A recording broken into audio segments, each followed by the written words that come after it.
My professor failed me unfairly for 4 years. Then I found out why. I graduated with a 3.94 GPA, which sounds like a success story, and it is now. But for 4 years of my undergraduate degree, I carried a single grade that didn't fit. AC+ in Introduction to Literary Theory. A grade that lowered my GPA, that kept me off the dean's list in my freshman year, that I thought about every time I looked at my transcript. Not because I thought I deserved better. I knew I deserved better. My work in that class was good. I knew it at the time. Every other professor I had in the English department told me the same thing in the years that followed. But Professor Alan Marsh had given me a C+, and the grade stood. And I moved on. The way you do when you're 18 and don't fully understand yet that you're allowed to push back. Let me tell you about Professor Marsh. He was 61 when I had him, tenured, the kind of professor who had been at the same institution for so long that the institution had shaped itself around his presence. He was well regarded in his field. He had published 4 books.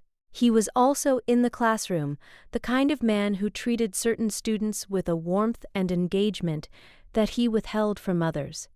I was in the second category. I noticed it from the first week, the way he'd engage enthusiastically with certain students' comments, draw them out, build on them, and respond to mine with a short nod and a pivot. Not hostile, just dismissive, like I wasn't quite worth the full version of his attention. I told myself I was imagining it. I worked harder. I stayed after class once to ask a question about an essay prompt, and he answered it in 4 sentences and checked his watch. My first paper came back with a B-. His comments were sparse, competent, but not compelling. I rewrote it. The rewrite came back with the same grade and no additional comments. The final paper, my best work of the semester, I was certain of it, came back with a C. His written comment, lacks analytical depth, 4 words. On 8 pages of work, C+ for the course. I emailed him asking for a meeting to discuss the grade. He responded that the grade was final and that his office hours were for prospective questions, not retrospective ones. I was 18. I didn't know you could appeal. I didn't know you were allowed. I accepted it. And I spent 4 more years at that university being told, repeatedly, by everyone else in the department, that my work was strong, being published in the undergraduate journal, being recommended for graduate programs, carrying that one grade like a splinter I couldn't reach. The answer came 4 years later, my senior year. From a source I didn't expect, a professor named Dr. Singh, who had become something of a mentor, called me into her office one afternoon. She seemed uncomfortable in a way I hadn't seen from her before. She told me she wanted to share something, and that she was sharing it because she felt I deserved to know. Not because it would change anything, the grade was permanent, but because she thought the truth mattered. Professor Marsh had retired the previous spring. During his retirement process, when his files were being transferred, a departmental administrator had found something in his archived records. A grading log, personal, not official, a spreadsheet he kept separately from the university system. In it, he had tracked students by name alongside notes. Most notes were straightforward: essay topics, grade rationale, attendance. But a subset of students had an additional column, a single letter, R. The administrator had flagged it. The department chair had reviewed it. R stood for, and this had been confirmed through interviews with former students and Marsh's own written explanation in a letter he'd apparently prepared during the review. R stood for recommended, specifically, students who had been recommended to him by specific faculty members he considered allies, students he had agreed informally to favor, to mentor, to grade generously, to propel. Students without the R, which included me, received the standard version of his attention, or in some cases less. It was not random.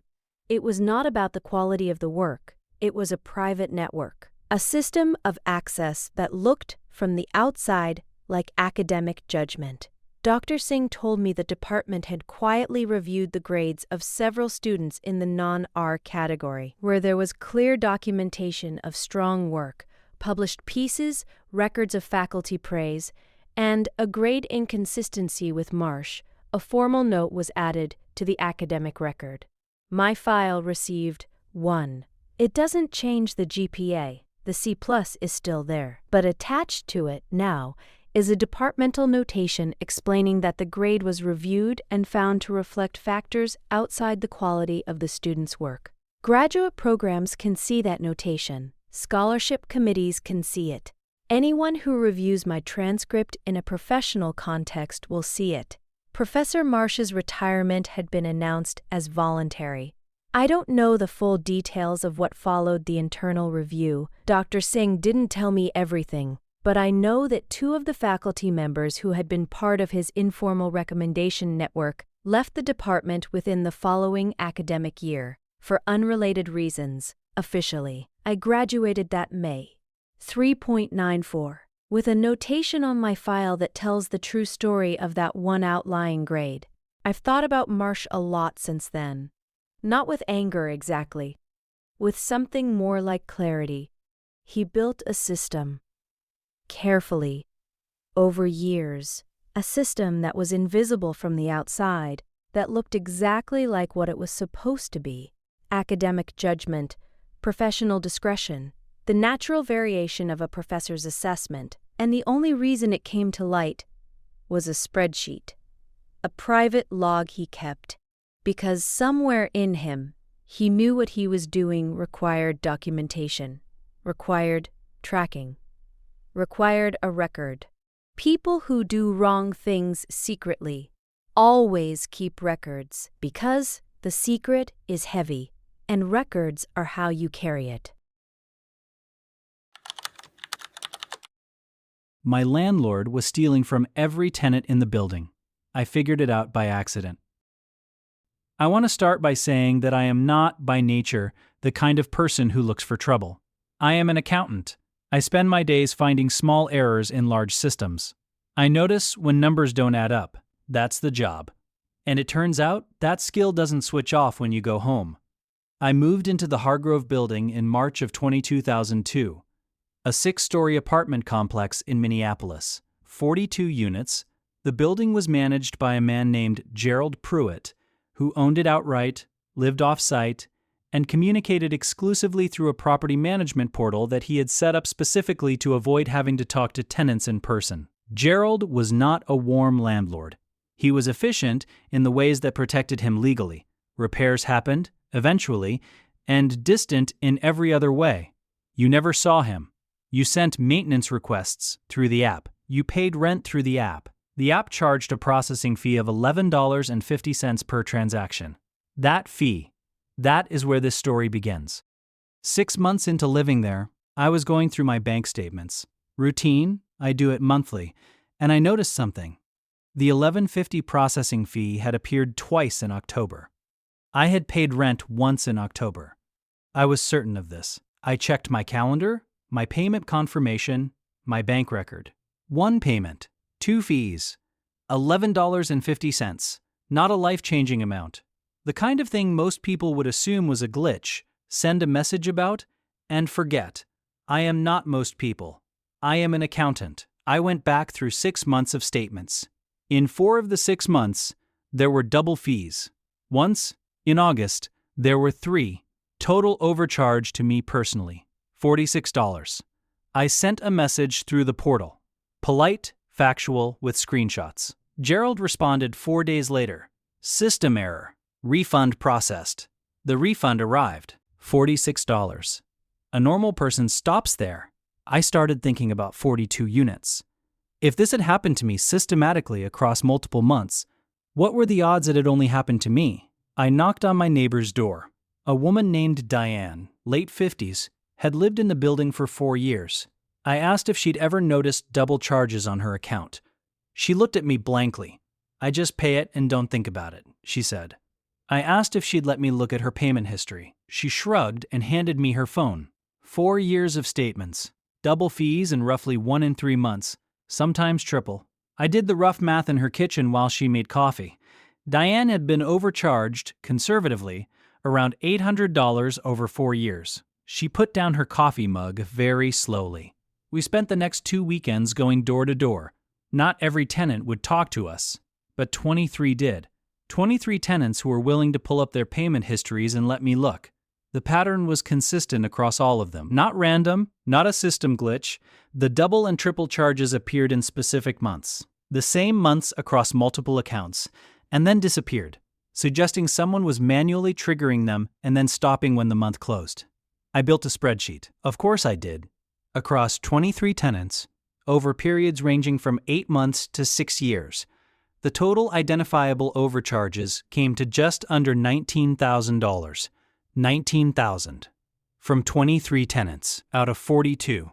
If the pattern held across the full building, the number was closer to $35,000, collected in increments of $11.50 from people who didn't check their statements, or who assumed it was a glitch, or who sent a message and got a quick refund and moved on. Gerald wasn't stealing in a way that felt like stealing. He was stealing in a way that felt like a billing error, small enough to be invisible, easy enough to refund if anyone noticed, systematic enough to be extremely profitable. I contacted a tenant rights attorney. She was quiet for a long time after I showed her the spreadsheet. Then she said, "This is wire fraud. Potentially also theft by deception. Do you have documentation from more than 2 tenants?" 23, I said. Another pause. "I'd like to take this case," she said. We filed a complaint with the Minnesota Attorney General's office in January. The complaint included the spreadsheet, payment records from 21 tenants who signed on formally, and a detailed timeline showing that the overcharges were not random, but patterned. The investigation took 7 months. During that time, Gerald continued managing the building, continued collecting rent through the portal. The overcharges stopped immediately after our complaint was filed, which the investigator noted was itself significant. The outcome, Gerald Pruitt was found to have improperly collected processing fees from 38 of his 42 tenants over a period of up to 9 years.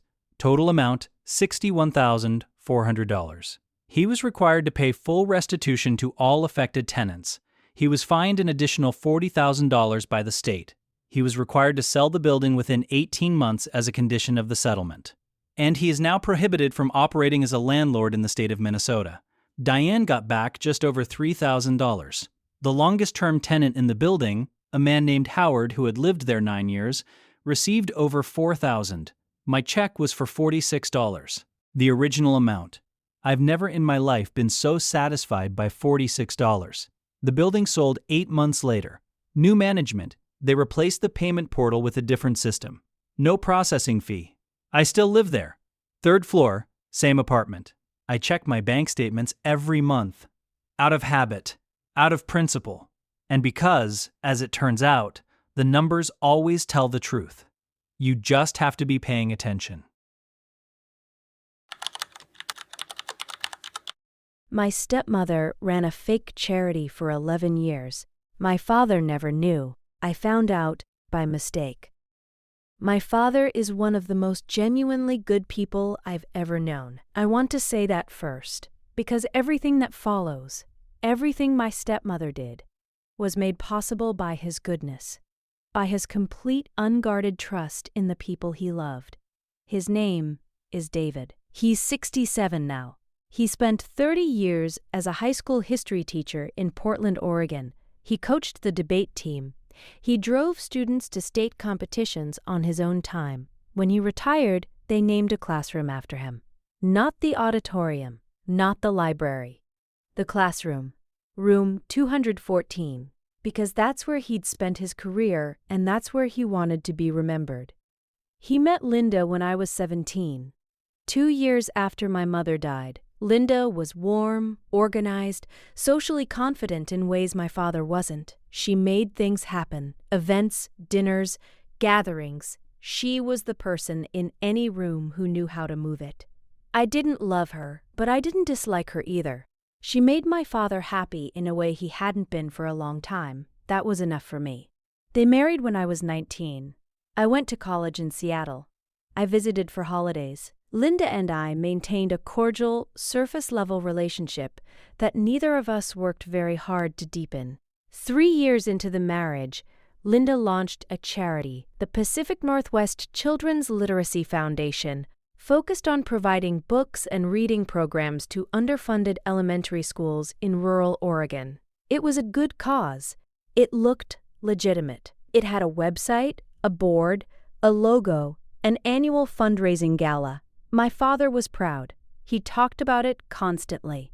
He donated to it himself, a meaningful portion of his teacher's salary every year. He told his colleagues about it. He told me about it at every holiday dinner. Linda has built something real, he'd say. Something that outlasts us. I believed him. I had no reason not to. I found out the truth by accident, and I mean that literally. I was visiting for Thanksgiving 3 years ago. My father had a minor health scare the previous month. Nothing serious as it turned out, but enough to make me stay an extra few days. While he rested, I helped Linda organize some paperwork she'd left on the kitchen table. She had gone to the grocery store. I was just sorting, mail, filing, the domestic machinery of a household. One envelope had already been opened. I wasn't snooping. I was filing. And the letterhead caught my eye. It was from a bank, a business account statement. The account name, Pacific Northwest Children's Literacy Foundation. The balance was $412, which, for a charity that had been running 11 years and hosting annual galas and soliciting donations publicly, seemed very wrong. I held the statement and I thought for a moment. Then I took a photo of it on my phone. I put it back in the envelope. I continued sorting. When I got back to Seattle, I started looking. The charity was registered with the state of Oregon as a nonprofit. That part was real.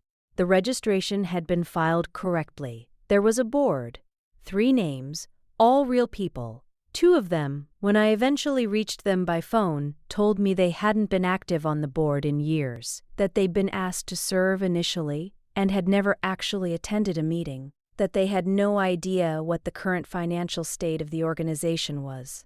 The 3rd board member, a woman named Patricia, had resigned 4 years earlier. She agreed to speak with me, and what she told me, carefully in a way that suggested she'd been waiting for someone to ask, was this. The charity had received significant donations over 11 years, from individuals, from small businesses, from a local foundation that had given a grant. She estimated, based on what she'd seen before she resigned, that the total inflow was somewhere between $400,000 and $600,000.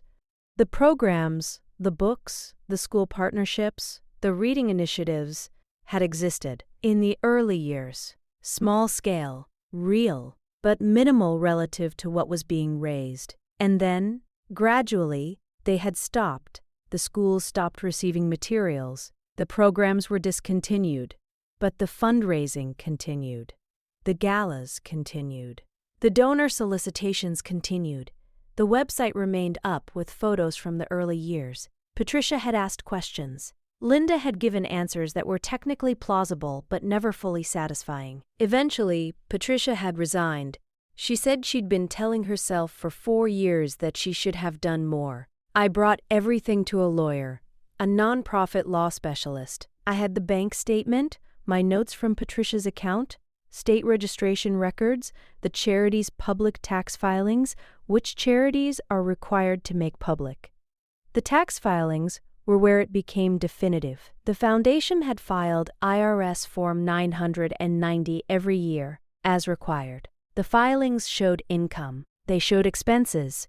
The expenses were categorized as program services, administrative costs, fundraising. But the program services line, what was actually being spent on children's literacy, was consistently around 8% of total income.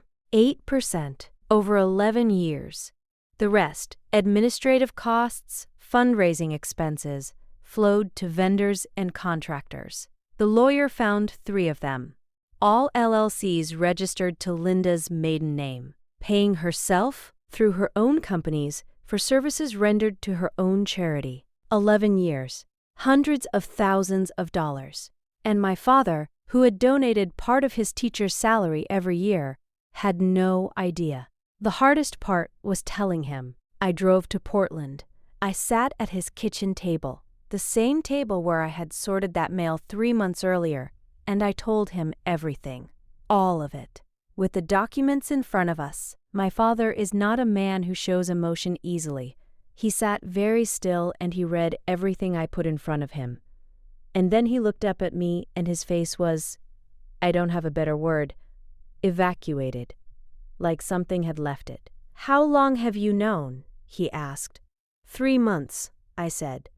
I wanted to be sure before I came to you. He nodded. He said nothing for a long time. Then he said, call the lawyer. I want to know what happens next. The Oregon Department of Justice opened an investigation. The IRS was notified. Linda was interviewed, first voluntarily, then not. She was charged with wire fraud, tax fraud, and charitable solicitation fraud. She pled guilty 18 months later. 3 years federal, 2 suspended. Full restitution ordered, though the money, much of it, is gone. My father filed for divorce the week the charges were announced. He didn't waver. He didn't ask for explanations. He just ended it, with the same quiet decisiveness he'd always applied to things that were clearly wrong. He's 67 now. He lives alone in Portland. He still volunteers at his old school on Tuesday afternoons. He coaches the debate team when they need an extra hand. He lost a significant amount of money. He lost 11 years of belief in something he thought was real. He lost, most painfully, the version of Linda he had loved. But he is still, recognizably, completely himself. Some people get hollowed out by betrayal.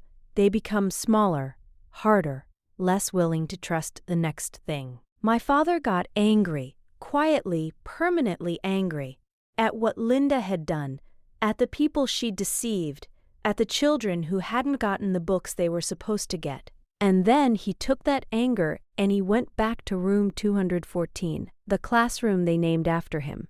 And he kept showing up. That is, I think, who he has always been. And the most satisfying part of this story is that Linda couldn't take it from him. She took the money, she took the years, she took the version of the marriage that had felt real. But she couldn't touch who he is. That part she never had access to.